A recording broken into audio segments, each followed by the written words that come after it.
प्रिय विद्यार्थियों, आज हम बात करेंगे मध्यकालीन भारत की महिला शासिका रज़िया सुल्तान के बारे में। रज़िया सुल्तान सुल्तान इल्तुतमिश की पुत्री थी, जिनके बारे में हम पहले पढ़ चुके हैं। और इल्तुतमिश की 1236 ईस्वी में जब मृत्यु हुई, उससे पूर्व ही उसने अपने उत्तराधिकारी का मनोनयन कर लिया था और उसने अपने सबसे बड़े पुत्र नासिरुद्दीन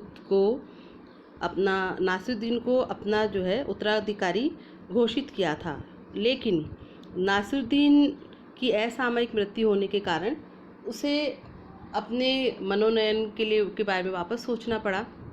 तो ऐसी स्थिति में सुल्तान पद पर रज़िया का मनोनयन कैसे हुआ, इसकी हम बात करेंगे। तो इल्तुतमिश अपने शासनकाल के अंतिम वर्ष में उत्तराधिकार की समस्या से चिंतित था। वह अपने साम्राज्य को अपने वंशजों के अधिकार में रखना चाहता था, अतः अपने सबसे बड़े पुत्र नासिरुद्दीन को उसने राज्य का उत्तराधिकारी नियुक्त कर दिया था। लेकिन दुर्भाग्यवश शहजादा नासिरुद्दीन की 1229 ईस्वी में मृत्यु हो गई। उसके बाद वह अपने अन्य पुत्रों को गद्दी के योग्य नहीं समझता था। इस विषय पर काफ़ी सोचने और चिंतन मनन के बाद उसने अपनी पुत्री रज़िया को तख्त का उत्तराधिकारी बनाने का फैसला किया। उसने अमीरों और उलेमाओं को भी इस मनोनयन पर सहमत करा लिया। वैसे तो प्राचीन ईरान और मिस्र में स्त्रियों की रानियों के रूप में शासन करने के उदाहरण सामने थे और अल्पवयस्क राजकुमारों की संरक्षिकाओं के रूप में भी महिलाएं काम कर चुकी थी, पर बेटों के होते हुए बेटी को वरीयता देना एक नई पहल या एक नया कदम था। किंतु इल्तुतमिश की मृत्यु के बाद रज़िया के स्त्री होने के कारण तुर्क सरदारों ने उसके बड़े पुत्र रुकनुद्दीन फिरोज शाह को शासक बना दिया और सुल्तान के मनोनयन की उन्होंने अवज्ञा की। फिरोज की अयोग्यता के कारण उसकी माता शाह तुर्कान ने सत्ता को नियंत्रित कर शाही परिवार के सदस्यों, सैनिकों तथा अमीरों पर निर्मम अत्याचार करने शुरू कर दिए। अतः तुर्क सरदारों ने शाह तुर्कान और उसके पुत्र फिरोज की हत्या कर दी और दिल्ली की जनता की सहानुभूति का फ़ायदा उठाकर रज़िया दिल्ली की गद्दी पर बैठ गई। और जैसा कि हमने बात की थी कि रज़िया को पहले उत्तराधिकारी तो घोषित किया ही गया था और सुल्ताना रज़िया 1236 में दिल्ली की गद्दी पर बैठी और उसने 1240 ईस्वी तक शासन किया। उसका शासनकाल लगभग 3 वर्ष 6 महीने 6 दिन रहा। सुल्ताना रज़िया एक योग्य पिता की योग्य पुत्री थी और मध्य युग की वे अद्वितीय महिला थी। व्यक्तिगत दृष्टि से उसने भारत में पहली बार स्त्री के संबंध में इस्लाम की परंपराओं का उल्लंघन किया और राजनीतिक दृष्टि से उसने राज्य की शक्ति को सरदारों अथवा सूबेदारों में विभाजित करने के बजाय सुल्तान के हाथों में केंद्रित करने पर बल दिया। यानी वो सुल्तान की सर्वोच्च प्रभुता में विश्वास करती थी और इस प्रकार उसने इल्तुतमिश के संपूर्ण प्रभुत्व संपन्न राजतंत्र के सिद्धांत का समर्थन किया, जो तत्कालीन परिस्थितियों में तुर्की राज्य के हित में था।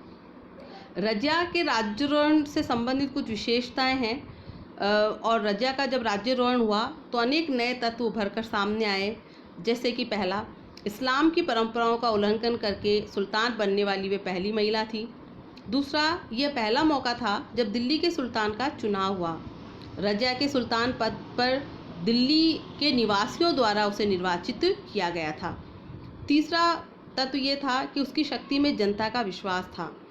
तत्कालीन साहित्यकार मिनाज लिखता है कि उसने जनता से समझौता किया था कि यदि वह अयोग्य सिद्ध हो तो उसे पद से हटा दिया जाए। इससे स्पष्ट होता है कि उसने इस समझौते के माध्यम से लोकतंत्रात्मक भावना का प्रदर्शन किया। प्रोफेसर सतीश चंद्र का मत है कि संक्षिप्त होते हुए भी उसके शासन की अनेक दिलचस्प विशेषताएं थीं। सर्वप्रथम उसे अपने शासनकाल की शुरुआत में ही अमीरों के विद्रोह का सामना करना पड़ा। रज़िया का शासनकाल राजतंत्र और उन तुर्क सरदारों के बीच एक सत्ता संघर्ष की शुरुआत थी, जिनको कभी कभी चालीसा यानी चहलगानी भी कहा जाता है। इल्तुतमिश ने इन तुर्क सरदारों को बहुत सम्मान दिया था, लेकिन उसकी मृत्यु के बाद ताकत के मद में चूर ये दम्भी सरदार किसी कठपुतली शासक को गद्दी पर बिठाना चाहते थे, जिसे वे अपनी इच्छा अनुसार नचा सके। लेकिन जल्दी उन्हें पता चल गया कि स्त्री होकर भी रज़िया उनके इशारों पर चलने के लिए तैयार नहीं थी। रज़िया ने स्त्री वेश त्याग कर मुंह पर बुर्का डाले बिना दरबार लगाना शुरू कर दिया। वह शिकार भी करती थी और युद्ध में सेना का नेतृत्व भी करती थी। इसी कारण कट्टरपंथी मुस्लिम और अमीर उसके विरोधी बन गए, जिनका नेतृत्व इल्तुतमिश के वजीर जुनैदी ने किया। उसने बदायूं, मुल्तान, हांसी और लाहौर के सूबेदारों को सुल्ताना के खिलाफ भड़काकर उन्हें अपना समर्थक बना लिया। उसने उनकी सेनाओं के साथ दिल्ली की ओर कूच किया। इससे रजिया की गद्दी के लिए खतरा उत्पन्न हो गया। लेकिन रजिया स्त्री होने के बावजूद प्रशासकीय गुणों से परिपूर्ण थी, अतः उसने कूटनीति से काम लिया और विद्रोही सरदारों में फूट डाल दी, जिससे वे आपस में लड़ने लगे। इसी समय अचानक रजिया ने उनके ऊपर हमला किया और उन्हें पराजित कर दिया। वजीर जुनैदी सिरमौर की पहाड़ियों में भाग गया, जहां उसकी मृत्यु हो गई। इस प्रकार सुल्ताना रजिया ने अपने विरोधियों का दमन कर दिया। इस विजय का परिणाम बच्चों ये निकला कि उसका पंजाब पर आधिपत्य हो गया और बंगाल तथा सिंध के सूबेदारों ने भी रजिया की सत्ता को निर्विरोध स्वीकार कर लिया। मिन्हाज लिखता है कि लखनौती यानी बंगाल से लेकर देवल यानी देवल तथा दमरीला तक सभी मलिकों एवं अमीरों ने आज्ञाकारिता एवं कृतज्ञता प्रकट की। लेकिन अभी भी उसका रास्ता निष्कंटक नहीं था, उसका रास्ता अभी भी साफ नहीं हुआ था, क्योंकि राजपूताना के राजपूत राज्य भी अब स्वतंत्र होने का प्रयास कर रहे थे। और इसी चीज़ को देखते हुए रजिया ने राजस्थान की रियासत रणथंभौर का घेरा डाला, लेकिन वे वहाँ पर असफल रही। ग्वालियर के खिलाफ भी उसने अभियान किया, लेकिन उसे सफलता हासिल नहीं हुई।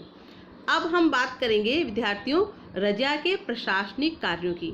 यानी गद्दी पर बैठने के बाद जब अपने विरोधियों की सत्ता को विरोधियों की चुनौती को उसने समाप्त कर दिया, तब उसने अपना पूरा ध्यान प्रशासन को संगठित करने की ओर दिया।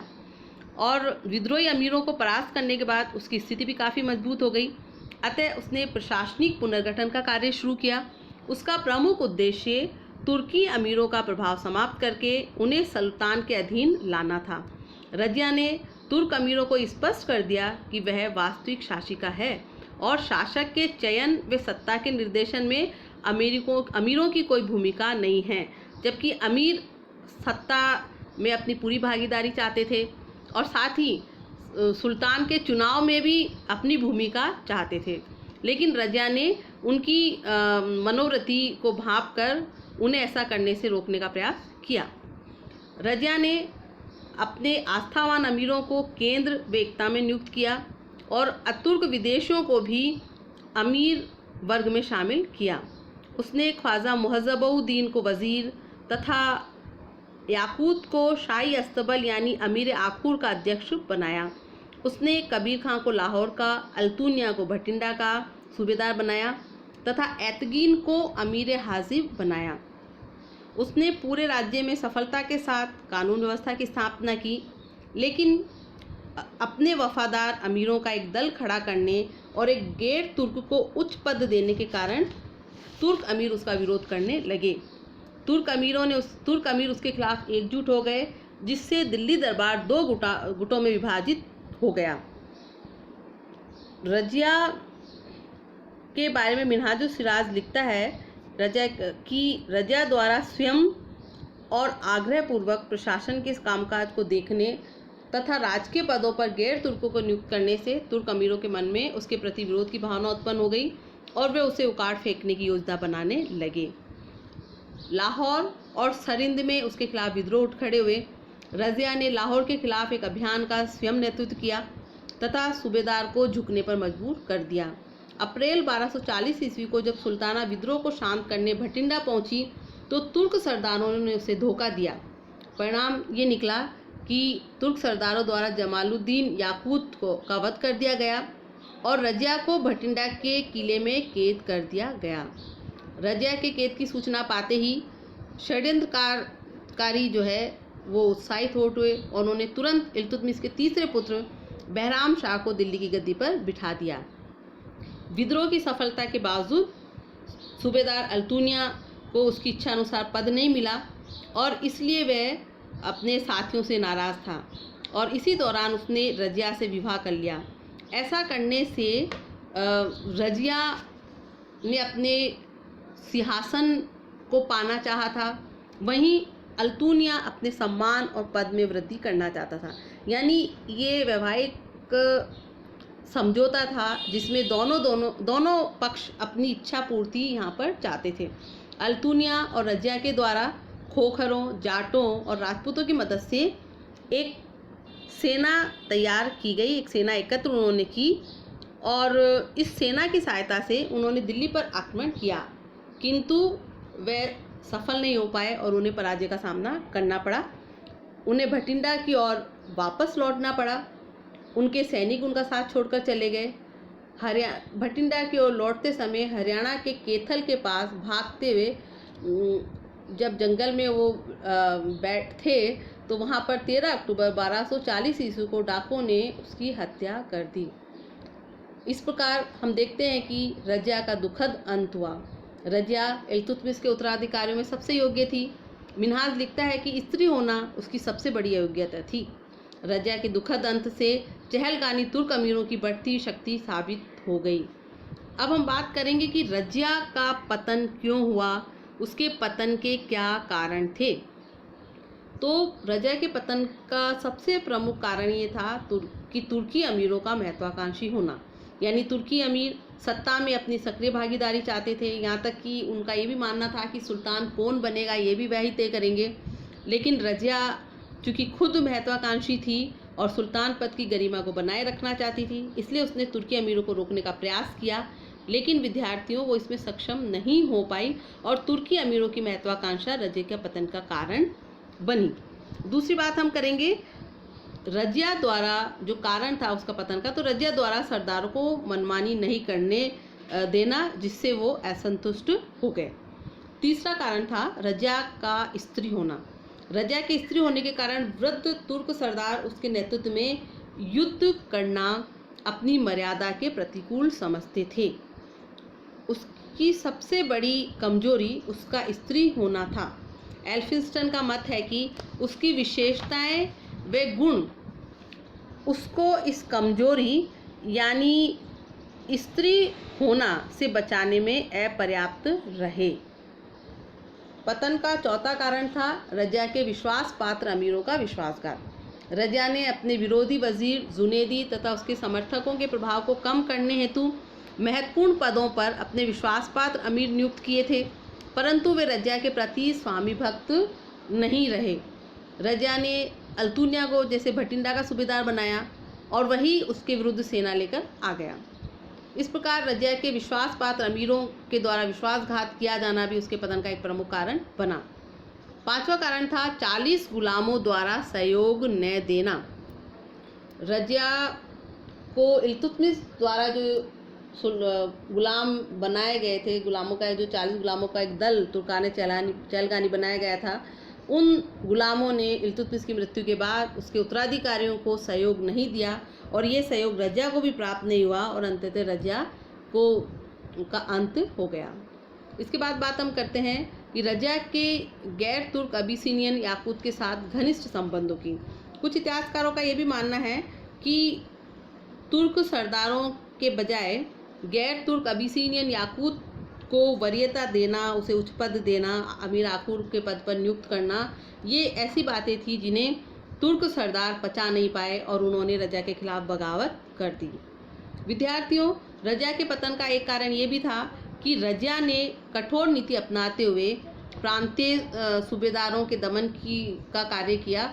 परिणामतः प्रांतीय सूबेदारों ने विद्रोह कर दिया। लेकिन जहाँ तक बात हम करें तुर्की रजिया के पतन का वास्तविक कारण क्या था, तो उसका वास्तविक कारण यही था कि तुर्की अमीर शासन सत्ता पर अपना नियंत्रण चाहते थे, जबकि रजिया अमीरों को शासन सत्ता के अंतर्गत रखना चाहती थी। अब हम बात करते हैं कि रजिया का चरित्र क्या था और उसका मूल्यांकन हम करेंगे, यानी शासक के तौर पर रजिया किस प्रकार की थी। तो रजिया एक योग्य तथा साहसी शासिका थी। मिन्हाज लिखता है कि वह एक महान साम्राज्ञी, प्रजा न्यायी, प्रजा उपकारी, राजनीति विशारद, प्रजा रक्षक और सेना नेत्री थी। यानी उसमें शासक होने की सारी योग्यताएं थी। उसने कूटनीति के बल पर अमीरों का दमन कर दिया था। सर्वप्रथम उसी ने तुर्क अमीरों की शक्ति को कम करने का प्रयास किया। इस दृष्टि से वह अलाउद्दीन, जो हम आगे पढ़ेंगे, अलाउद्दीन और मोहम्मद तुगलक की अग्रगामी थी। मंगोलों के प्रति भी उसने राजनीतिक दूरदर्शिता का परिचय दिया और ख्वारिज्म के शासक हसन करलुक को सहायता देने से इनकार कर दिया।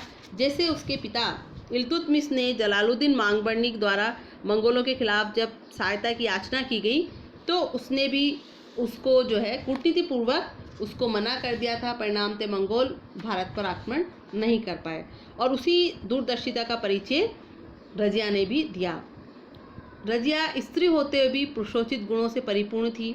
उसने पुरुषों के समान ही राजकार्य चलाया और सेनाओं का नेतृत्व किया, लेकिन स्त्री होने के कारण वे अपने अमीरों में प्रिय नहीं हो सकी।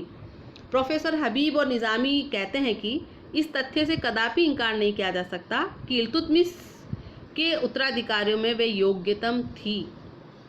वहीं रजिया का मूल्यांकन करते हुए डॉक्टर A.L. श्रीवास्तव लिखते हैं कि किंतु उसके पतन का मुख्य कारण तुर्की सैनिक अमीरों की बलवती महत्वाकांक्षा भी थी। 40 गुलाम सुल्तानों को अपने ही हाथों कठपुतली बनाकर राज्य की शक्ति पर अधिकार कायम रखना चाहते थे, लेकिन ये तो स्वीकार करना ही होगा कि वह एक योग्य शासिका थी। रजिया ने अपने सिक्कों पर उम्मदुत्तुल निस्वा का विरुद्ध धारण यानी उपाधि धारण की थी। इस प्रकार हम देखते हैं कि रजिया मध्यकालीन भारतीय इतिहास की प्रथम महिला शासिका थी जिसने दिल्ली पर शासन किया। शासनकाल यद्यपि उसका बहुत अल्प रहा, उसे कोई मौका नहीं मिला अपनी योग्यता को साबित करने का, लेकिन इसके बावजूद जितना भी उसे समय मिला, बहुत अल्प समय, 4 साल से भी कम वर्षों तक वे शासन कर पाई, लेकिन इसके बावजूद वह एक योग्य शासिका थी, एक योग्य सैन्य नायिका थी और साथ ही एक प्रजाप्रिय लोकप्रिय शासिका भी वे रही। और इस प्रकार हम देखते हैं कि एक वीरांगना का जो है दुखद अंत हुआ, लेकिन इतिहास में इसके बावजूद तो एक महत्वपूर्ण स्थान रखती है। और जब भी आपसे पूछा जाता है कि भारत में दिल्ली की प्रथम महिला शासिका कौन थी, तो उसका जवाब होगा रजिया सुल्ताना। धन्यवाद।